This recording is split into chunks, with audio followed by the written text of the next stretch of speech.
નમસ્કાર, આપ જોઈ રહ્યા છો નિર્ભય ન્યૂઝ અને હું છું આપની સાથે રિધિ। વેધર અપડેટમાં આજે વાત કરીએ કે આજે કયા જિલ્લા એવા છે કે જ્યાં પાણી આપણને જોવા મળવાનું છે। 2 દિવસથી આપણે એ જોઈ રહ્યા છીએ મુંબઈનો જે વિસ્તાર છે ત્યાં એકદમ જળબંબાકારની પરિસ્થિતિ છે। મુંબઈ શહેર છે અડધું પાણીમાં ડૂબી ગયું એ પણ આપણે જોયું, કારણ કે ત્યાં એકદમ ભારે વરસાદ છે। હવે એ જ વરસાદના એંધાણ છે ધીમે ધીમે આપણને દક્ષિણ ગુજરાત તરફ પણ દેખાઈ રહ્યા છે, કારણ કે જે પરિસ્થિતિ નીચેથી દક્ષિણના ભાગમાંથી આવી હતી, કેરળ થઈ અને પછી જે મહારાષ્ટ્રમાં એકદમ વધારે વરસાદ મુંબઈ શહેરમાં પડ્યો, એમને જોતા એવું લાગતું હતું કે આ વરસાદ છે તે ધીમે ધીમે ગુજરાત તરફ ચોક્કસ આવવાનો છે, કારણ કે જે આપણે પેટર્ન જોતા હોઈએ છીએ દક્ષિણ ગુજરાતથી પછી ધીમે ધીમે કેરળ, કર્ણાટક અને પછી ખાસ કરીને જે રીતે ગોવા છે, મહારાષ્ટ્ર છે, એમપીના આજુબાજુના વિસ્તારોમાં વરસાદ છે, એટલે ખાસ ગુજરાત તરફ પણ એ પેટર્ન આવી એટલે દક્ષિણ ગુજરાતના ભાગમાં પણ આપણને વરસાદ દેખાયો। પરંતુ આજે ઘણા બધા વિસ્તાર એવા છે, આમ જોવા જઈએ તો આખું ગુજરાત એવું છે કે જ્યાં આપણને છૂટાછવાયા સ્થળોએ હળવાથી મધ્યમ વરસાદની સંભાવના વ્યક્ત કરવામાં આવી છે। ગઈકાલે આપણે જોયું હતું કે સૌરાષ્ટ્રના ભાગોમાં એકદમ ભારે વરસાદ નોંધાયો હતો કે જ્યાં ઓરેન્જ એલર્ટ આપવું પડ્યું હતું કે સૌરાષ્ટ્રના જે જામનગર, દેવભૂમિ દ્વારકા, ગીર સોમનાથ, જુનાગઢ, રાજકોટ, સુરેન્દ્રનગર આ બધા જ વિસ્તારોમાં એકદમ ઓરેન્જ એલર્ટ અચાનક આપી દેવામાં આવ્યું હતું। પરંતુ જો આજની પરિસ્થિતિ આપણે સવારની પરિસ્થિતિ ઉપર નજર કરી રહ્યા છીએ, સવારની પરિસ્થિતિ એવી છે કે ગુજરાતના બધા જ વિસ્તારોમાં જેમાં કચ્છને બાદ કરતા આપણને ગાજવીજ સાથે ક્યાંક ભારે વરસાદની સંભાવના દેખાઈ રહી છે। સૌથી પહેલા બનાસકાંઠા, પાટણ, મહેસાણા, ભરૂચ જે આ બધા જ વિસ્તારો એવા છે કે આપણને અહીંયા એવું દેખાશે કે ત્યાં વરસાદ છે, જેમ કે બનાસકાંઠા છે, પાટણ, મહેસાણા, સાબરકાંઠા, ગાંધીનગર, અમદાવાદ, અરવલ્લી, મહેસાણા, ખેડા, પંચમહાલ, દાહોદ, વડોદરા, આણંદ, ભરૂચ, નર્મદા, છોટાઉદેપુર, સુરત, તાપી, નવસારી, વલસાડ, ડાંગ। ઉત્તર ગુજરાતથી લઈને દક્ષિણ ગુજરાત સુધી આપણને વરસાદની સંભાવના દેખાય છે। મોરબી, સુરેન્દ્રનગર, બોટાદ, ભાવનગર, અમરેલી, રાજકોટ, જામનગર, દેવભૂમિ દ્વારકા, પોરબંદર, જુનાગઢ, ગીર સોમનાથ આ વિસ્તારોમાં પણ આપણને વરસાદની સંભાવના દેખાઈ રહી છે। કચ્છ વિસ્તારમાં હળવોથી મધ્યમ વરસાદ છે। આખા કચ્છ વિસ્તારની અંદર આપણે જોઈએ તો એકદમ હળવોથી મધ્યમ વરસાદ દેખાઈ રહ્યો છે। હવે જે મુંબઈની અંદર જે ભારે વરસાદ આવ્યો એ પછી ગુજરાતની પરિસ્થિતિ શું છે તેમના ઉપર નજર કરીએ તો ઘણી પરિસ્થિતિ આપણને એવી દેખાઈ રહી છે કે ગુજરાતની અંદર આપણને એક સામટો એટલો બધો વરસાદ નથી દેખાતો, પરંતુ હા ચોક્કસ એવું છે કે આપણને જે રીતે વરસાદ દક્ષિણ ગુજરાત અને જે વચ્ચેનો મધ્ય ગુજરાત છે ત્યાં આપણને એમનું અસર આપણને દેખાઈ રહી છે।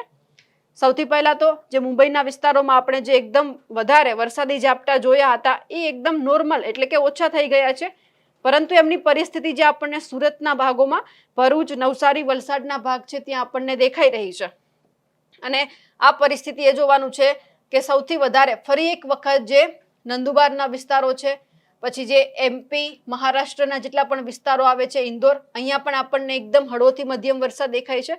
ખાસ મહારાષ્ટ્રની આજુબાજુના જે નાગપુરના વિસ્તારો છે ત્યાં પણ ભારે વરસાદ છે।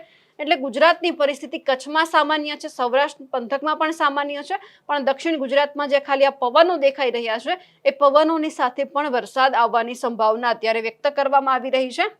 આ પરિસ્થિતિ આપણે હવે સાંજની જોઈએ કે સાંજ માટે આપણે જોઈએ તો આપણને મધ્યમના ભાગોમાં પણ અત્યારે વરસાદ દેખાઈ રહ્યો છે, પરંતુ ખાસ કરીને અત્યારે એટલા રેડ એલર્ટ કોઈ જ જગ્યા ઉપર આપવામાં નથી આવ્યું। ખાસ કરીને એકદમ હળવાથી મધ્યમ વરસાદની સંભાવના છે। અમદાવાદના વિસ્તારોમાં આજે સાંજ સુધીમાં આપણને વરસાદ દેખાઈ શકે એમ છે, પરંતુ અત્યારે જે રીતે 30 તારીખ સુધી છૂટાછવાયા સ્થળોએ હળવાથી મધ્યમ વરસાદની જે આગાહી કરવામાં આવી છે તેમને લઈને હવામાન નિષ્ણાંત પરેશ ગોસ્વામી શું કહી રહ્યા છે તે સાંભળીએ। સૌપ્રથમ તો હું આપને એ જણાવી દઉં જે અત્યારે આપણે અરબ સાગરની અંદર જે એક લો પ્રેશર બન્યું હતું એ લો પ્રેશર છે એ ગોવાથી નજીક હતું અને એ લો પ્રેશરને કારણે જે અત્યારે આપણે ગુજરાતમાં પણ વરસાદો પડી રહ્યા છે, અત્યારે લો પ્રેશર સિસ્ટમની અસર છે। આમ જોવા જઈએ તો 21 તારીખથી જે વરસાદો ચાલુ થયા છે આજે 26 તારીખ સુધી રાજ્યના અલગ અલગ વિસ્તારોમાં વરસાદો હજુ પણ કન્ટિન્યુ છે। જોવા જઈએ તો ગઈકાલે પણ ઉત્તર ગુજરાતના જે સાબરકાંઠાના ભાગો હોય, મહેસાણાના ભાગો હોય, મધ્ય ગુજરાતના અમદાવાદ સહિતના ભાગોની અંદર ગઈકાલે પવન સાથે જે વરસાદો નોંધાયા છે ને આ વરસાદો છે એ હજુ પણ છૂટાછવાયા વિસ્તારોની અંદર યથાવત રહેશે. એટલે આજે 26 તારીખ થઈ છે, લગભગ 28 અથવા તો 29 તારીખ સુધી જે લાંબા ગાળાથી આપણે આગાહી આપેલી છે કે 27, 28 અથવા તો 29 તારીખ સુધી આ વરસાદો છે ચાલુ રહેવાના છે. એ જ મુજબના વરસાદો છે હજી ગુજરાતના અલગ અલગ વિસ્તારોની અંદર ચાલુ રહેશે, જેમાં ખાસ કરીને સૌરાષ્ટ્ર અને દક્ષિણ ગુજરાતની અંદર હજુ પણ આવનારા 3 થી 4 દિવસ સુધી છૂટાછવાયા વિસ્તારોની અંદર વરસાદ જોવા મળી શકે છે. જોકે દક્ષિણ ગુજરાતના તમામ જિલ્લાઓની અંદર આની તીવ્રતા છે એ થોડીક વધુ જોવા મળે તેવી શક્યતાઓ છે. ખાસ કરીને જે આ વરસાદો પડશે તેમાં ગાજવીજ અને પવનનું પ્રમાણ પણ થોડુંક વધારે જોવા મળશે. એટલે એકંદરે જોવા જઈએ તો વરસાદો છે હજી 3 થી 4 દિવસ ગુજરાતના અલગ અલગ વિસ્તારોમાં ચાલુ રહેશે. એ પછી 30 અને 31 તારીખે વરસાદની તીવ્રતામાં ઘણો બધો ઘટાડો થઈ જશે અને ધીમે ધીમે પછી આપણું વાતાવરણ ખુલ્લું થઈ જશે. પછી આપણે વરસાદમાં વિરામ મળશે. પછી આપણે જે કંઈ ઉનાળુ પાક જે સાચવવાના હોય એ સાચવવા માટેનો એક ચોક્કસથી ગેપ હવે ટૂંક સમયની અંદર મળી જવાનો છે. આ એક ચોક્કસથી છે કે જે વિસ્તારો ખુલ્લા છે એને કદાચ અત્યારે ઉનાળુ પાક સાચવવો હોય અથવા તો બીજું કામ કરવું હોય કરી શકે છે. પણ અત્યારે જે છૂટાછવાયા વરસાદો છે 29 તારીખ સુધી ચાલુ રહે અને 30-31 તારીખમાં હળવું પડી અને ગુજરાતનું હવામાન છે એ ખુલ્લું થઈ જશે. હવે બીજી વાત કરવાની છે નૈઋત્યના ચોમાસાની. જેવી રીતે અત્યારે ગુજરાતની અંદર વરસાદો ચાલુ છે પણ સામે નૈઋત્યનું ચોમાસું છે એ પણ અત્યારે સમય કરતા વહેલું ચાલી રહ્યું છે. સામાન્ય રીતે જે 1 જૂને ચોમાસું છે એ કેરળની અંદર પ્રવેશ કરતું હોય છે, પણ આ વર્ષે સમય કરતા 8 દિવસ વહેલું એટલે કે 24 મે 2025 ના રોજ નૈઋત્યનું ચોમાસું છે તે કેરળમાં પ્રવેશ કરી ગયું હતું. ત્યાંથી પછી ધીમે ધીમે આગળ વધ્યું એટલે લગભગ કર્ણાટક હોય, કોંકણ ગોવાના ભાગો હોય, તમામ ભાગો કવર કરી અને આજે 26 તારીખના રોજ નૈઋત્યનું ચોમાસું છે તે મહારાષ્ટ્ર સુધી પહોંચી ચૂક્યું છે. મહારાષ્ટ્ર સુધી ઝડપથી આ નૈઋત્યનું ચોમાસું આગળ ચાલ્યું છે, સમય કરતા વહેલું પણ ચાલ્યું છે. અને આ જે સમય કરતા વહેલું ચોમાસું ચાલવાનું મેન કોઈ કારણ હોય તો એ કારણ છે કે જે આ ગોવાથી દક્ષિણ પશ્ચિમમાં જે સિસ્ટમ બની હતી ને એ સિસ્ટમને કારણે જે દક્ષિણ ભારતના ભાગો હોય અને મહારાષ્ટ્ર કે કોંકણ ગોવાના ભાગો છે એમાં ભારે વરસાદો પડ્યા છે. એ સિસ્ટમની તીવ્રતા એટલી વધારે હતી કે જેને નૈઋત્યના ચોમાસાને ઝડપથી આગળ વધાર્યું છે. નૈઋત્યના ચોમાસાને એ સિસ્ટમ છે એ ખેંચી લાવી છે. એટલે અત્યારે પણ જે ચોમાસું છે એ આ સિસ્ટમની અસરને કારણે થોડુંક વહેલું ચાલ્યું છે. એટલા માટે આપણે ચોમાસું વહેલું આવ્યું. પણ ખાસ આ સિસ્ટમ છે હવે ધીમે ધીમે નબળી પડતી જશે. આ લો પ્રેશર અને વેલમાર્ક લો પ્રેશર ત્યારબાદ ડિપ્રેશન સુધી આ સિસ્ટમ પહોંચી હતી. આજે 26 તારીખના રોજ જે અમારું છેલ્લું પ્રિડિક્શન છે એ મુજબ જોવા જઈએ તો સિસ્ટમ છે અત્યારે લો પ્રેશરમાં પરિવર્તિત થઈ છે. ધીમે ધીમે આ સિસ્ટમ નબળી પડી રહી છે. આવનારા 2 થી 3 દિવસની અંદર આ સિસ્ટમ છે સંપૂર્ણ નબળી પડી અને વિખાઈ જશે.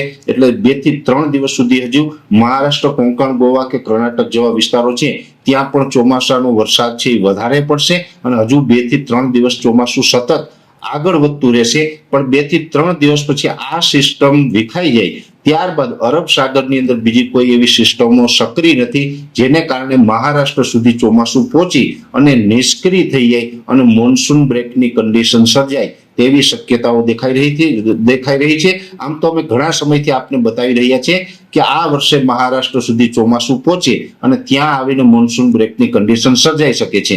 આ ઘણા સમયથી જે અમે અનુમાન બતાવી રહ્યા હતા આ જ પરિસ્થિતિ કદાચ હવે આગળના દિવસમાં 2 થી 3 દિવસની અંદર આપણે જોવા મળી તેવી શક્યતાઓ છે. એટલે મહારાષ્ટ્ર સુધી ભલે ચોમાસું છે એ સમય કરતા વહેલું આવ્યું પણ ત્યાં આવીને જો ચોમાસું અત્યારે આપણું અનુમાન છે એ અનુમાન મુજબ જો ચોમાસું નિષ્ક્રિય થઈ જશે તો પછી ઓછામાં ઓછા 10 થી લઈને 15 દિવસ સુધી કોઈ વરસાદી એક્ટિવિટી જોવા નહીં મળે અને ચોમાસું છે એ સંપૂર્ણ નિષ્ક્રિય થશે. ફરીથી પાછું અરબ સાગર સક્રિય થાય અને અરબ સાગરમાં સિસ્ટમો બનવાનું ચાલુ થાય તો કેરળ, કર્ણાટક, કોંકણ, ગોવા અને મહારાષ્ટ્ર થઈ અને પછી ગુજરાતમાં ફરીથી પાછું ચોમાસું રાબેતા મુજબ આવે. એટલે આ ચોમાસું જો હવે 2 થી 3 દિવસમાં નિષ્ક્રિય થશે તો 10 થી 15 દિવસનો વરસાદી ગેપ ગુજરાતમાં આવી શકે છે અને ગુજરાતની અંદર 10 થી 15 દિવસ સુધી પછી કોઈ નૈઋત્યનું ચોમાસું પ્રવેશ કરે તેવી શક્યતાઓ માનીને નહીં ચાલવાનું. એટલે ગુજરાતમાં ચોમાસું છે એ કદાચ હજુ પણ લેટ થઈ શકે. ભલે કેરળ અને મહારાષ્ટ્ર સુધી ચોમાસું સમય કરતા વહેલું આવ્યું પણ ગુજરાતમાં કદાચ ચોમાસું વહેલું નહીં આવે અને મોન્સૂન બ્રેકની કન્ડિશન સર્જાશે. આગળ શું થશે એના ઉપર અમારી સતત નજર રહેશે. સતત એની માહિતી અમે આપણા સુધી પહોંચાડતા રહેશું. પણ ખાસ ચોમાસું આવે એ પહેલા પણ જે આ પ્રી મોન્સૂન એક્ટિવિટીના જે વરસાદો પડી રહ્યા છે એ હજુ 2 થી 3 દિવસ સુધી આ પ્રકારના વરસાદો છે ચાલુ રહેશે. અમારા અહેવાલને લઈને આપનું શું કહેવું છે કમેન્ટ કરીને ચોક્કસથી જણાવજો. સાથે જ અમારી નિર્ભય ન્યૂઝ ચેનલને લાઇક, શેર અને સબસ્ક્રાઇબ કરવાનું ભૂલશો નહીં. નમસ્કાર.